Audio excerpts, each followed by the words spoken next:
Good morning, students. Welcome back to the new session of learning. We are doing accountancy, and this is your accounts class. Today, we are going to deal with the concept of death of a partner. How to deal in accountancy, in accounts term, when a partner dies. Okay, so we are just going to start, and this video is basically a conceptual video. Okay, so I'm starting accounting procedures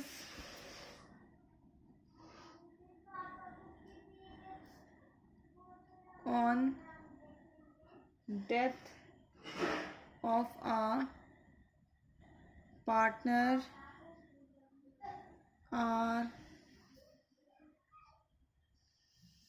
similar to that of retirement of a partner. So it is written, accounting procedure on death of a partner are similar to that of retirement of a partner. मतलब जितने भी accounting procedures हैं वो death of A partner में हम लोग जितने भी अकाउंटिंग प्रोसीजर्स देखने वाले हैं सब रिटायरमेंट से सिमिलर हैं. Okay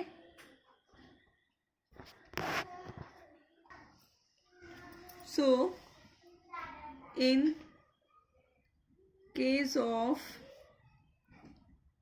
death of a partner, we have to calculate. मतलब अगर किसी पार्टनर की डेथ हो जाती है तो वो हमें क्या क्या कैलकुलेट करना पड़ता है. ओके, तो first is gaining ratio,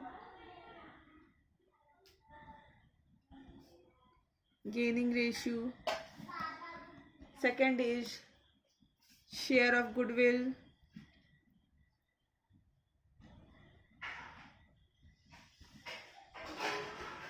third is revaluation of profit or loss, fourth is share in free reserve,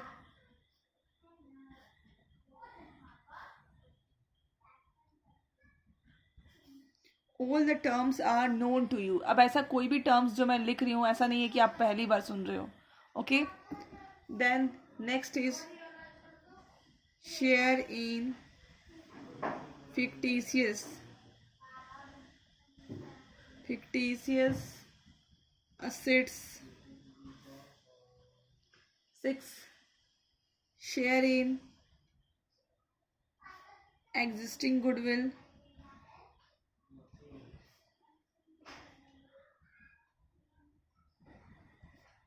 okay, then 7th is interest on capital if any, 8 is interest on drawings if any. Okay, तो all the things are known to you. Okay, तो यहाँ पे हम लिख देते हैं same as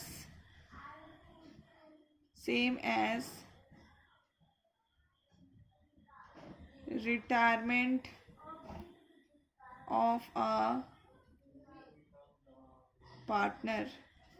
Okay, तो we have written same as retirement of a partner. मतलब ये जितने भी हैं वो हम लोग रिटायरमेंट में पढ़ चुके हैं. भले interest on capital and interest on drawings हमने नहीं पढ़ा, वो काफ़ी पहले पढ़े हैं. That is on the fundamentals of partnership. ठीक है, तो अभी हम लोग बात करते हैं कि इस चैप्टर में हम लोग नया क्या सीखने वाले हैं. Okay, so now we are going to discuss the new thing which we are going to learn in this chapter. Okay, that is point number 9. Okay, share of profit and loss from balance sheet date up to the death of a partner. ठीक है, तो हम लोग अभी नया चीज इसमें क्या सीखने वाले हैं. Share of profit and loss from balance sheet date up to the date of a death of a partner. Okay, तो this is the new thing which we are going to learn. अब ये होता क्या है मैं आपको बस आगे आगे बताती चली जाती हूँ. ठीक है, ये देखो,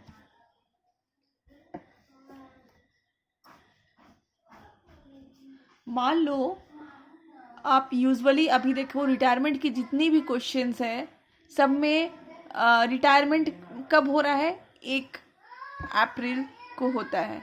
that is in the opening of a year. ठीक है, तब रिटायरमेंट कब होती है, in the opening of a year, ताकि कैलकुलेशन आप इजीली कर सकें. ठीक है, तो क्योंकि लोग रिटायरमेंट प्लान करके करते हैं. Everyone plans when to retire. Okay, but death is unplanned. लोग प्लान करके नहीं मरते हैं.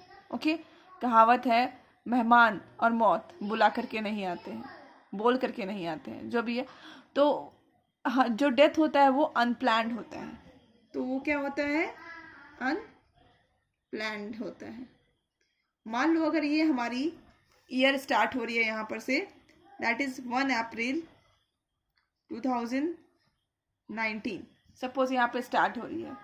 ठीक है, तो यहाँ पे ज़रूरी नहीं है कि वो 6 महीने में मरेगा या फिर 3 मंथ्स में मरेगा या फिर 4 मंथ्स में मरेगा. मतलब कभी भी वो जा सकते हैं, डेथ हो सकता है कभी भी, because it is unplanned, no one knows about it. Okay, तो मान लो इसने यहाँ पे जुलाई में चले गए. एक फॉर्म था, इसमें 3 पार्टनर्स थे, एक्स वाई एंड जेड. तो एक्स जो था बेचारा अब नहीं रहा, चला गया. ओके, उनकी डेथ हो गई 1 जुलाई को. ओके, तो वो कितने महीने तक रहा अभी इस अकाउंटिंग ईयर में, अप्रैल मई जून, 3 मंथ रहा. क्योंकि ये तो जस्ट 1 जुलाई है तो हम इसको काउंट नहीं करेंगे. ओके ओके, देन आगे अभी आपको ये बताना है कि जब भी, जैसे आपको मैं एक छोटा सा एग्जांपल देती हूँ, आप अगर जाकर के बैंक अकाउंट भी खोलते हो तो आपसे पूछा जाता है कि आपकी नॉमिनी कौन है. ठीक है, nominee, the word nominee. Okay, जब आप इवन बैंक अकाउंट भी खोलते हो, ठीक है, या तो LIC लेते हो, एनीथिंग यू नो. ओके, तो वहाँ पे आपसे पूछा जाता है कि आपके नॉमिनी कौन है. नॉमिनी मतलब जो आपका पैसा है आपके डेथ के बाद, वो पैसा किसको दिया जाए, that is called nominee in a simple language. Okay, तो नॉमिनी कौन है ये पूछा जाता है. तो जो भी डेथ, जो पार्टनर्स, जब पार्टनरशिप बनती है उसी समय बता देते हैं सारे पार्टनर्स कि हमारा नॉमिनी कौन है. तो नॉमिनी कोई भी हो सकता है, कोई भी पार्टनर का. मान लो एक्स का बेटा हो सकता है, या फिर एक्स की वाइफ हो सकती है, एक्स की बेटी हो सकती है. Anyone can be nominee as per X Y wish. Okay, और अगर वाई ने नॉमिनी नहीं चूज किया है तो सबसे पहले तो उनके वाइफ अगर होंगी तो वो पैसा जो है उनकी वाइफ को मिलेगा. मान लो उनकी वाइफ नहीं है तो बेटे को मिलेगा. ओके, बेटा नहीं है तो बेटी को मिलेगा. Okay, but it has to go to someone. Okay, तो ये थी कहानी. ठीक है, तो यहाँ पे जो इसको मिलने वाला है, ठीक है, वाई के जो वारिस या फिर नॉमिनी जिसको मिलने वाला है उसको हम लोग बोलते हैं एग्जीक्यूटर. एग्जीक्यूटर, तो हम लोग इसको बोलेंगे deceased partner executor. Deceased partner मतलब होता है जो हमें छोड़ के चला गया, उसको हम लोग बोलते हैं डिसीज्ड पार्टनर. ओके। और जो उसका लीगल हायर होता है, नॉमिनी होता है, ठीक है, या फिर बोलोगे लीगल रिप्रेजेंटेटिव भी बोल सकते हैं हम लोग, लीगल रिप्रेजेंटेटिव बोलते हैं, या फिर हम इसको लीगल हायर भी बोलते हैं, लीगल हायर भी बोलते हैं, नॉमिनी भी बोल सकते हैं। ओके, तो इनका जो भी अमाउंट है वो कैलकुलेट करके हम किसको देंगे, उनके लीगल रिप्रेजेंटेटिव और लीगल हायर को दे देंगे।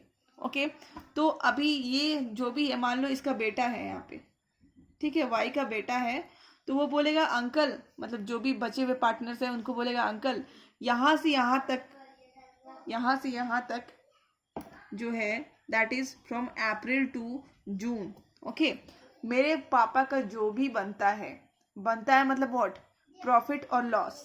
ओके, तो here I am writing it, profit और लॉस। यहाँ बोला जाएगा कि मेरे पापा का जो भी बनता है दैट इज ऑफ प्रॉफिट और लॉस, वो आप मुझे दे दीजिए, कैलकुलेट करिए और मुझे दे दीजिए। ठीक है, तो अभी यहाँ पे कुछ भी हो सकता है, अगर प्रॉफिट होगा तो इसको मिल जाएगा, और अगर कोई लॉस होगा तो इससे लिया जाएगा। ओके, तो things are clear to you. सबसे बेसिक चीज हमें ये याद रखनी है, दिस इज अनप्लैंड एंड उनकी डेथ कभी भी हो सकती है, तो आपको डेट्स में बहुत ज़्यादा ध्यान रखना है कि डेथ कब हुई है। ठीक है, और उसको उस पीरियड ऑफ टाइम कितना है। ठीक है, ये हमें ये चीज़ भी 3 मंथ जैसे मैंने यहाँ पे लिखा है, और फिर आपको प्रॉफिट एंड लॉस कैलकुलेट करना पड़ेगा। Okay, then next, the balance of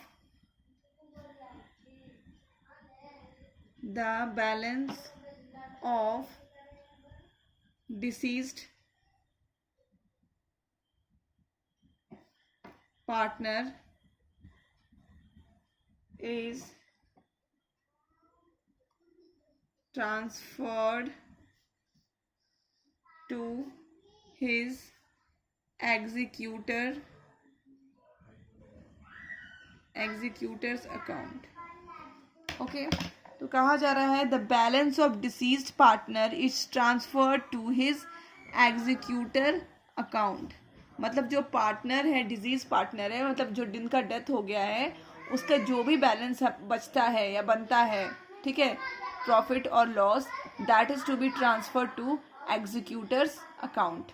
okay, executor कौन है ये भी आपको बता दिया गया है, that is transfer to his executors account. Okay, executor can be anything.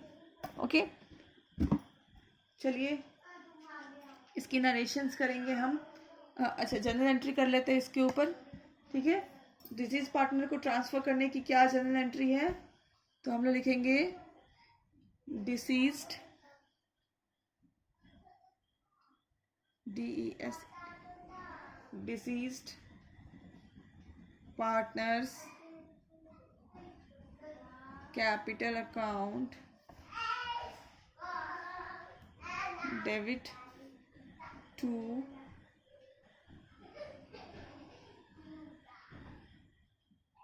deceased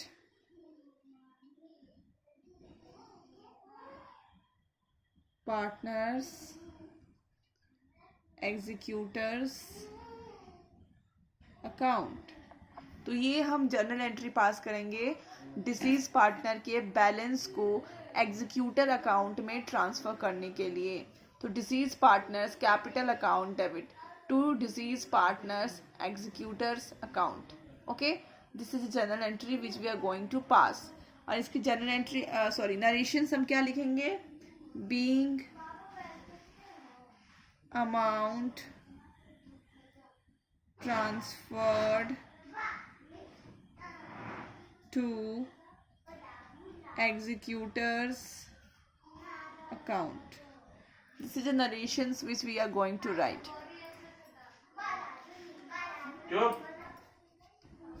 Next,